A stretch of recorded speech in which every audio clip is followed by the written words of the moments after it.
हम लोग तो इस एक साल में पूरी तरीके से हम लोगों को ख़त्म कर दिया गया है। मतलब जीवित तो हैं हम, पर एक एजे लाश की तरह हो चुके हैं। हम लोगों के पास कुछ नहीं छोड़ा है। मतलब ये मान के चलिए कि हमारी जो कुछ भी चीज़ें हैं वो हमसे छीनी जा रही हैं। हम लोग, हमारी ज़मीनें हैं, जैसे हमारे सास ससुर हैं, बेचारे वो अपने घर में नहीं रह सकते हैं। वो बेचारे एक मतलब बहुत छोटी सी जगह पे एक कुलिये में रह रहे हैं। वो इतने वृद्ध हैं, सास हमारी 90 हैं और ससुर भी हमारे 90-95 साल के हैं। और आपको मैं एक और घटना बताते हैं कि आज 1 साल बीत गया, विकास का आज तक डेथ सर्टिफिकेट नहीं बना है। हमने उसके पीछे इतना दर दर भटके हैं मैम, हर थाने में, हर चौकी में, हर पुलिस वाले, हर अधिकारी से, सबके पास मैंने पूरे दिन बैठ के गुहार लगाई, पर किसी ने भी नहीं सुनी। आज 1 साल हो गया इसको और डेथ सर्टिफिकेट नहीं बना। हम लोग बहुत परेशान हैं। समझिए हम लोगों की फाइनेंशियली पूरी तरीके से हम लोग टूट चुके हैं।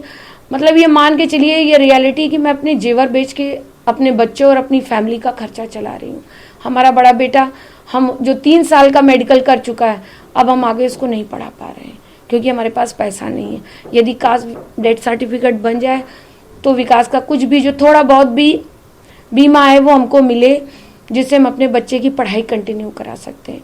मेरे लिए बहुत मतलब ये 1 साल इतना ज़्यादा हम लोगों के लिए ख़राब गया है। कोई मदद नहीं करने को तैयार है। जहाँ पर भी जाते हैं वहाँ बैठे रहते हैं हम लोग, कोई सुनता ही नहीं है हम लोगों की।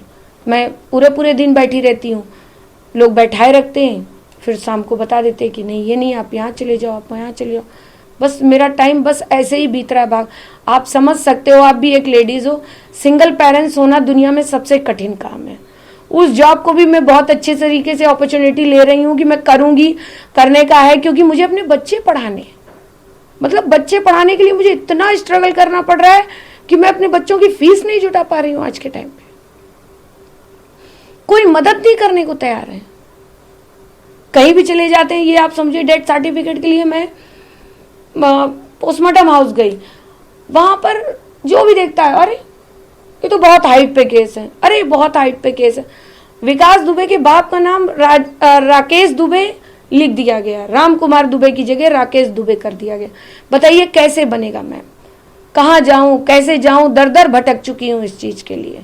कोई सुनने को तैयार नहीं है हमारी बात। हम ये कह सकते हैं कि 1 साल पहले जो विकास दुबे जी ने जो किया उसका परिणाम था, लेकिन उसका खामियाजा अभी तक परिवार बिल्कुल भुगतना है। हम लोग तो उस चीज का दंश भोग रहे हैं। आप बताइए, बच्चे पढ़ने वाले, पढ़ाई नहीं हो पा रही है उनकी।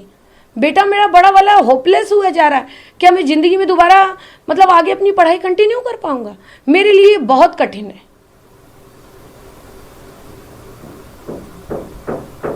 मैं समझ किस तरीके से आप आज से यहाँ तक चल रहे हैं।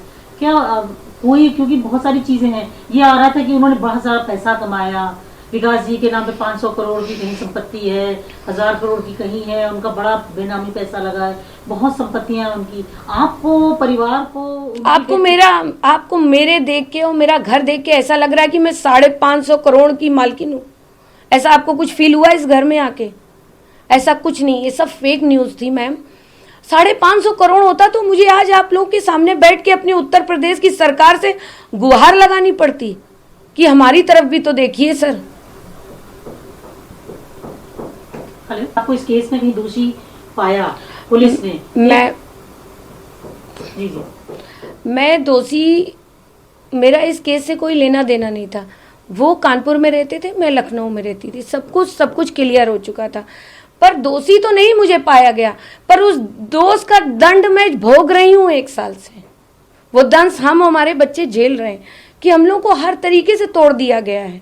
मतलब एक कमरे में हम लोग बंद हैं, हम लोग अपनी किसी को कह नहीं सकते हैं, किसी को बता नहीं सकते हैं, हम लोग की कोई विधा सुनने वाला ही नहीं है। आपने सरकार में कभी कहा मुख्यमंत्री जी? मैंने मुख्यमंत्री जी के पीआरओ से बात करी है, एक बार नहीं, मैंने कई बार कॉल कराई। एक बार तो बंदे ने उठाया, फिर उसके बाद उसने कभी मेरी कॉल नहीं उठाया। ऐसा कोई व्यक्ति नहीं है जिसको मैंने कॉल ना किया हो। छोटे से लेके बड़े तक से मैंने बात करी। आज मैं हार के ये सब आप लोग के समक्ष रख रही हूँ, क्योंकि मैं हार चुकी हूँ, क्योंकि मुझे कोई मिल ही नहीं रहा है ऐसा जो अब डेथ सर्टिफिकेट के लिए। आप बताइए मैडम, जब विकास खत्म हुए, ये डेथ सर्टिफिकेट की प्रतिक्रिया तो दाह संस्कार गृह से होती है। मुझसे दस्तखत कराए गए पर मुझको कागज नहीं दिए गए। पता नहीं किसको कागज दे दिए गए।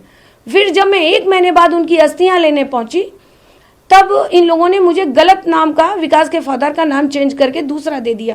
उसको मैं 1 साल से बराबर दौड़ रही हूँ और उसका कुछ नहीं हुआ। आपको लग रहा है कि क्या ये सब आपको जानबूझ करके परेशान किया जा रहा है, आपको लग रहा है, या ये अननोइंगली हो रहा है आपके हिसाब से? क्योंकि परेशान तो आप परिवार और आप हो रहे हैं। नहीं मैडम, मैं इस चीज़ के लिए डिनाई भी नहीं करूंगी कि मुझे जानबूझ के कर रहे हैं या मेरे को गलती से हो रहा है, क्या हो रहा है इस विषय में नहीं, मगर मैं परेशान हूँ। मुझे परेशान किया भी जा रहा है कि नहीं किया जा रहा है। बड़े आला अधिकारियों तक जा रही है खबर कि नहीं जा रही है, अब ये तो मैं नहीं एकदम पूछती, मगर मैं हर जगह जाती हूँ। ऐसा कोई भी अधिकारी बता दे कि जिसको मैंने कॉल ना किया हो, जिससे मैंने अपनी प्रॉब्लम समक्ष ना रखी हो। हमारे सास ससुर इतने परेशान हैं घर में, ये समझिए वो छोटी सी जगह पे रह रहे हैं, उनको उनका घर नहीं खोला जा रहा है। उन लोगों की ये इच्छा है कि मेरी आखिरी सांस, अब आखिरी टाइम है उनका, कब वो खत्म हो जाए। आप क्या चाहती हैं इस समय सरकार से? मैं सरकार, अपने माननीय मुख्यमंत्री जी से ये गुहार लगाना चाहती हूँ कि आप उत्तर प्रदेश के मुख्यमंत्री हैं, आप सबके मुख्यमंत्री, मेरा मुख्यमंत्री कौन है जो मेरी तकलीफों को सुन सके, जो मेरी बात को समझे और मेरी तकलीफों को खत्म करे। बच्चे पढ़ना चाहते हैं, एक मेरी समस्या को आप समझिए। एक औरत होके एक सिंगल पेरेंट्स बहुत कठिन होता है, सबके लिए सबको, ये मेरे लिए कौन है, मेरा मुख्यमंत्री कौन है मैडम? मैं तो 1 साल से यही परेशान हूं। मैंने सबसे बात करी, सबसे गुहार लगाई, सबको, मतलब कोई भी ऐसा व्यक्ति नहीं जिसको मैंने कॉल ना करी हो कि मिलने के लिए मैंने कहा ना हो, पर किसी ने भी मेरी सुनी नहीं। तो आपको लग रहा है कि विकास किया उसका तो वो एक बार में नहीं, आप विकास की सजा दे दी आपने, पर फैमिली को भी तो तुरंत गोली मार देनी चाहिए थी। फैमिली को किसके भरोसे छोड़ दिया आपने? फैमिली तो बदमाश नहीं थी, फैमिली कोई अपराधी नहीं थी, कोई मेरा अपराधी रिकॉर्ड नहीं है। आप यदि था तो आपने मेरा और मेरे बच्चों का इनकाउंटर क्यों नहीं किया? मुझको क्यों छोड़ दिया? ये तकलीफ सहने के लिए छोड़ दिया। हम लोग तिल तिल करके मर रहे हैं। या तो फिर आप, मैं तो खुद कहती हूँ सरकार से, हमको इच्छा मृत्यु का आदेश दिया जाए, हम तीनों मर रहे, क्योंकि मैं बुजदिली की मौत नहीं मरना चाहती हूँ। नहीं, आदमी कहेगा विकास करके चले गए और बच्चे और बीवी ने आत्महत्या कर ली। हम इस लाइफ को, अपनी लाइफ को स्ट्रगल करके जीना चाहते हैं, मगर जो मेरा है वो मुझे मिले तो। मेरे सास ससुर, मेरा परिवार पूरा बिखरा हुआ पड़ा हुआ है। मैं सबको समेटना चाहती हूँ, कब कैसे समेटूं मैडम? पैसा नहीं है हम लोगों के पास, हम अपने जेवर बेच के खर्चा चला रहे हैं 1 साल से। मैं अपने बच्चों को नहीं पढ़ा पा रही हूँ। स्कूल वालों से बात करके छोटे बच्चे की फीस नहीं जमा करी मैंने अभी तक। परेशान है हम लोग, किसके आगे रोएं? मुख्यमंत्री, सबके मुख्यमंत्री होते हैं, पर क्या मेरे लिए नहीं है कोई? मेरे लिए कोई है ही नहीं। किसके आगे मैं अपनी गुहार लगाऊं? कोई सुनने वाला ही नहीं। क्या अपने से मान लिया कि अपराधी की फैमिली अपराधी होती है? इसका मतलब हम लोग अपराधी थे तो क्यों छोड़े गए हम लोग? हम लोग को मार देना चाहिए था, हम लोग को जिंदा नहीं रखना चाहिए था। कुछ 10 पुलिस वाले मरे थे, बार बार ये कहा जाता है कि भाई, तो ऑब्वियसली जो मारे गए लोग हैं, मुझे उनसे भी बहुत सिंपैथी है मैम, ये मान के चलिए। मैंने उनके लिए कभी कुछ नहीं कहा, ना ही जिंदगी में करूंगी। मैं ये चाहती हूँ, मैं जिंदगी भर सब उनकी नतमस्तक हूँ। चलिए, विकास से जो गलती हुई मैंने उसके लिए कभी स्टैंड नहीं लिया, आपने देखा, मैंने कभी नहीं लिया। मैंने उस चीज को माना, मैंने उनकी गलती को एक्सेप्ट किया, बट अब फैमिली को क्यों आप भुगा रहे हैं? हम लोग भोग रहे हैं इस समय। एक औरत के लिए उसका बच्चा जो मेडिकल क्लियर कर चुका हो, 3 साल से वो पढ़ नहीं पा रहा हो, उसके लिए बहुत बड़ा कष्ट है। हम लोग हर पल मरते हैं, जी नहीं रहे, हम लोग लाश हो चुके हैं, कोई नहीं है। आज मैं आप लोग के समक्ष आई हूँ, ब्राह्मण समाज ने मुझे बहुत मदद करी, मुझे खड़ा किया उन्होंने, नहीं तो मैं कब खत्म हो जाती। हर पल पे उन लोगों ने मेरा ध्यान दिया। मैं ब्रह्म समाज की हमेशा शुक्रगुजार रहूंगी, जब तक जीऊंगी तब तक उन्हीं के लिए।